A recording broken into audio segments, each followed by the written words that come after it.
दिल के दादा दिया, दिल के दादा दिया,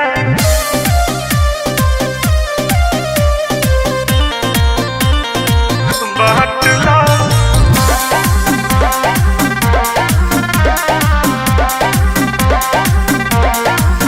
हम हरिए गईनी प्यार में, एह झूठ के बाजार में। हमरा से धोखा भइल बा, का दिल मुस्कान के यार में। कैसे संभाली अपना के? टुकड़ा टुकड़ा कोलो जवन कामे आवे छाट लो। हर दिल के दर्द दिया बांट लो, कर जाओ कर जावा काट लो। दिल के दर्द दिया बांट लो, कर जाओ कर जावा काट लो। बड़ी दर्द होता। दिल के दर्द दिया, दिल के दर्द दिया।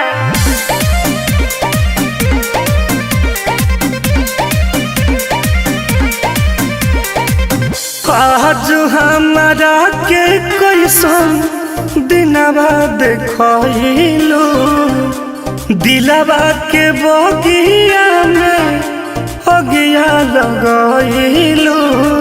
बताओ काहे? जब पैसा पबे चाही के रहे ई प्यार, तब काहे के नहीं लगा ले लुया। जो हो धड़कता धड़कनो आवे करो के निपाट लो। हर दिल के दर्दिया बांट लो, कर जाओ कर जावा काट लो। दिल के दर्दिया बांट लो, कर जाओ कर जावा काट लो। दिल के दर्दिया,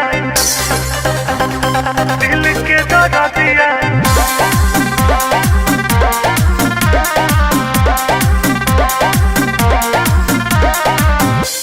अखिया में बस गइलू सपना तू बन के, दर्द न बुझलू टुन टुन शैलेश के मन के। कैसे जी रे? जा खुश रहो दूसरा के पाके सनो, हमरा किस्मत में शायद लिखाइल बागन। का करी?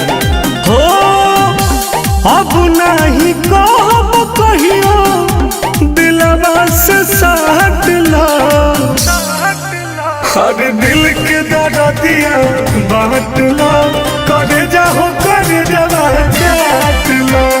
दिल के दर्दिया बांट लो, कर जाओ कर जावा काट लो। जा फिर सूरत मत देखियो।